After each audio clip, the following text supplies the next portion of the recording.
Lyndon, Raynor, Bermuda Football Association referee instructor. New laws coming down from the FA that are being adopted by FIFA for the upcoming season. These laws went into effect June 1st. Yes. One of the ones we want to talk about is the reminders for captains. The laws of the game state that the captain has a degree of responsibility for the behavior of their team. Can you elaborate a little more? Okay, basically what that means is that the captain is responsible for the conduct of the team whilst on the field of play. Mm-hmm. It doesn't mean that he has any special privileges, but what it does mean, it allows a referee, if he's having a problem with players on a particular team, he can go over to that captain and have a word with him, and hopefully the captain can encourage the player to modify his behavior. Now, there's issues about respecting of referees, and this is vital because it states players must respect all decisions made by the referee and other match officials, even when they may appear to be wrong. For Bermuda, I know it's global, but for Bermuda, how significant is that? It is significant. Referees are human, so we're going to make mistakes. The referees are trained, and they should get the training to try to carry out the games or apply the laws of the game fairly and equally across the board for 90 minutes. We're going to make mistakes. And so what FIFA is recognizing that show a bit more respect to the referee. You know, we're going to get some decisions wrong, particularly at the amateur level, because we don't have the benefit of VAR, which is coming into effect worldwide, mm-hmm. and that's the video analyst review. So we're going to get decisions wrong, and we're just hoping that players and coaches, media, and spectators respect the decision. Right. Electronic and communication equipment. Now, this one we had a bit of a go around with last season, where players who are been before the courts are wearing devices, tracking devices. FIFA is now saying that there will be no one allowed to wear any other electronic device other than something that is to monitor a player's performance? Right.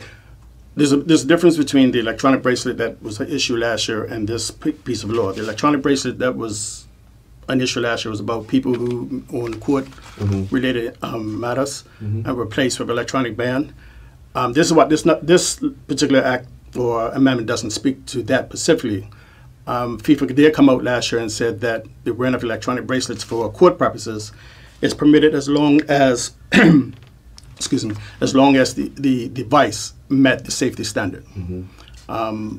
But what this one talks about is actually the communication between a player and his coaching staff, whether on the field, or if you want to look at it from this point, where you have technical directors in charge of teams being able to communicate from up in the stands mm-hmm. to the bench, or where you have a coach that's been dismissed, being allowed to still communicate to his team bench. This is what this is designed for, so this will not be allowed anymore. Mm-hmm. So FIFA is cracking down on that. What would be allowed is players now wear a lot of the heart monitoring and fitness monitoring, tracking. That would be allowed as long as it reach it's a safety measure. And FIFA has set out some criteria as to what type of equipment would be allowed. They're giving it a grandfather of 1 year to get teams and clubs to get the right equipment, because it has to have IMS, it meets international match standard, mm-hmm. Stamped on the device to be allowed to be played in a competition match. Mm-hmm. So one of the other things is offenses off the field, ball in play, and that's crucial. If a player commits an offense off the field against an opposing player, substitute or team official or a match official, it is a free kick on the boundary line, I guess, where the offense takes place. Right. It's two things here. One is it talks about if a player, substitute, or team official throws or kicks an object, including the ball, onto the field of play, and it interferes with the play or it strikes the player. Now that is now punishable by a direct free kick. and the direct free kick is taken from where the object interfered with play or struck a player. So if it happened, if the player got struck within his opposing in the opposing penalty box, then it's a penalty. Right. So that's one of the new changes. The other one that you read out, this is where if a player is off the field and throws and kicks an object at an opposing player or match official, is a direct free kick from the boundary line. Okay. One other thing is if a player is in an offside position but makes no attempt to get the ball but is fouled, then that the free kick is in the direction of which the player who was standing in the offside position? Yes. What the law is now saying that if a player, as you just described, a player standing in an offside position, he has not received the ball, he has not made no attempt to play the ball, but his opposing player fouls him, then what FIFA is saying that the foul is greater than the offside offense, so therefore you penalize him under Law 12, which is fouls and misconduct, which means it could be a direct free kick, and if it's standing again in the penalty area, penalty. No, we prior to this we were talking about an offense that could possibly happen in Bermuda and other places, but Bermuda, because of the close proximity of our fields to the stands, a player gets sent off for a violent conduct or whatever, and the other person that he was up against is still on the field. Hypothetically, that player is on a breakaway towards goal, and the player is now off the field but throws an object that either distracts or takes away the advantage of that player running one-on-one to the goal. How does play restart?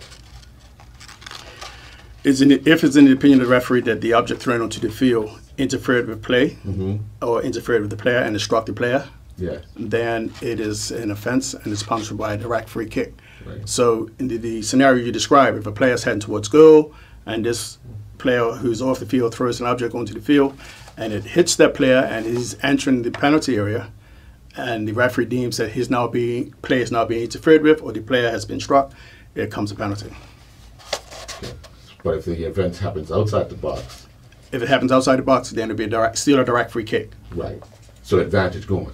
The advantage is going, unfortunately, but if the impact took place outside the penalty area, then that's where the kick is taken from. Audio Jungle. Audio Jungle.